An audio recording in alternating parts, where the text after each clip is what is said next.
Voltamos para o segundo bloco do nosso programa, que debate o encontro entre literatura e direito. Estamos conversando com o professor André Caran Trindade. Professor André, o senhor acredita que essa mistura de direito e literatura pode ter a força de melhorar, ou de mudar para melhor o direito brasileiro?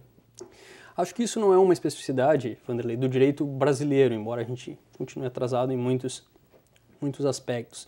Mas desde o século XVIII existe uma esterilização, uma naturalização do direito, em que se blinda, né, a ciência do direito e se expulsa todos os demais saberes, todas as demais áreas do conhecimento. Sociologia fica de fora, a moral fica de fora, a política fica de fora, a psicanálise fica de fora, as artes ficam de fora. Esse movimento só é retomado, né, no último século, em que o direito, como se fosse asséptico, como se fosse esterilizado, reconhece, né, essa sua insuficiência, que ele precisa aprender também e se relacionar com os demais ramos do saber. Qual seria a vantagem, e isso não se limita à literatura, a gente poderia falar da narrativa em geral, né, que o cinema também produz um efeito semelhante. Qual seria a vantagem da literatura? Todo leitor, quando lê um texto literário, Vanderlei, se coloca no lugar das personagens. Isso se chama empatia. Qual é a vantagem disso? Com isso, o leitor consegue experimentar situações, experimentar emoções que no seu dia a dia ele jamais experimentaria, jamais vivenciaria. Claro. Isso amplia o espectro e o horizonte de sentido no qual o ser humano se move, se movimenta. Para o estudo do direito, sobretudo para a aplicação do direito, para a prática jurídica, isso é significativo, né? Do ponto de vista de que amplia o nosso modo, nossa maneira de se movimentar e de atribuir sentidos, né, às coisas, né? Então, essa é a grande maneira, a grande vantagem que a literatura proporciona.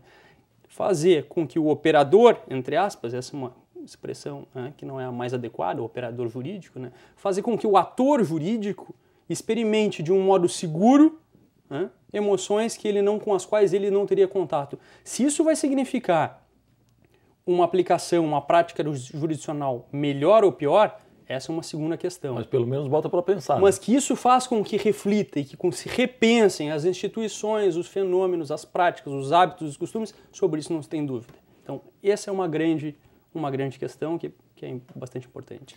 Tá certo, professor André. A filosofia, a psicanálise e a própria ciência da comunicação, quando estudam aí a semiótica, elas buscam geralmente apoio na literatura da Grécia Antiga. No caso do direito, é possível ir tão longe? Acho que sim. Acho que no primeiro bloco falamos sobre a Antígona, né? Tu coloca a semiótica, né, do século XIX, século XX, em que se estudam os sinais, se estuda a linguagem, a questão semântica, a questão da dimensão pragmática.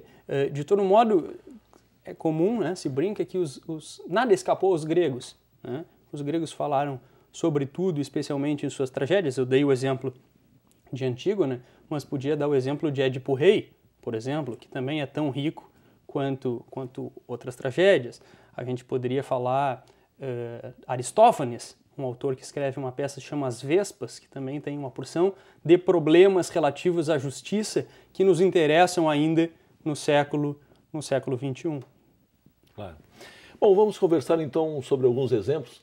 O conto A Morte de Ivan Ilitch, de Tolstói, tem por personagem um juiz russo no final da era czarista, no século XIX, e a obra expõe problemas que ainda hoje, num Brasil republicano, estão presentes no nosso judiciário, como a influência da política nas nomeações, também não raro uma espécie até de autoexílio do juiz em relação ao que o cerca. Na sua opinião, Tolstói era um visionário ou a nossa democracia ainda apresenta aspectos czaristas? Não sei se ele era um visionário propriamente, Vanderlei, mas penso assim, que ele denunciava ou evidenciava um determinado modelo. Tolstói não é um autor conhecido por essa novela, é uma novela de 85 páginas. Tolstói é conhecido por Guerra e Paz, por Ana Karenina e por Ressurreição, os romances, né, que retratam a história da humanidade do século XIX, assim como Dostoiévski faz e Tchekov ao seu modo. O que ele nos traz nesse conto que é simbólico, representativo, significativo para o direito? A personagem principal é um juiz, né? O juiz Ivan Ilitch, né? O apelido Vânia. O que esse juiz representa? Né? E esse é um objeto das minhas pesquisas. Eu trabalho com os modelos de juiz na literatura, procurar identificar figuras de magistrados e como é que a literatura traz e apresenta isso. Isso é hoje o objeto das minhas pesquisas. O que nos diz o Ivan Ilitch? Quais são as características desse juiz? É um juiz burocrata, né? Fundamentalmente burocrata, um aplicador ortodoxo da lei, que segue a forma, aplica tudo de uma maneira silogística. Premissa maior, premissa menor, conclusão. Ele acredita na neutralidade e quer deixar o elemento humano o mais distante possível, não se envolve com os casos. Até que tem uma doença que não é diagnosticada, chamam de rim móvel. Ele poderia ter o rim móvel e morre com esse problema, causa mortes desconhecida. Antes de morrer, todavia, ele é atendido por um médico. Esse médico, quando vai tratar Ivan Ilitch, faz um atendimento em que ele é só mais um caso, ele é só mais um problema a ser resolvido. Não é o homem, não é o doente. Certo. Isso não tem nenhuma não tem nenhuma importância. Nesse momento, Ivan Ilitch tem um insight. Né? Cai a ficha na linguagem popular e ele se dá conta que a atividade jurisdicional por ele prestada foi a mesma que esse atendimento cretino, entre aspas, que ele recebe do médico. Então ele passa a repensar toda a sua vida e significar, atribuir um sentido a tudo aquilo que ele fez. Esse é o momento em que ele se perdoa, em que ele expia a culpa, né? E faz como se fizesse uma virada antes de morrer.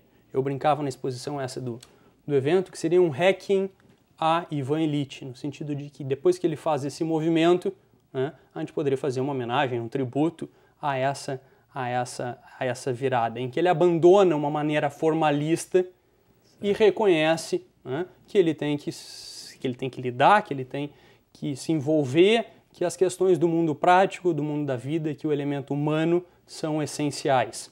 Tolstói, a gente poderia pensar entre materialismo e humanismo.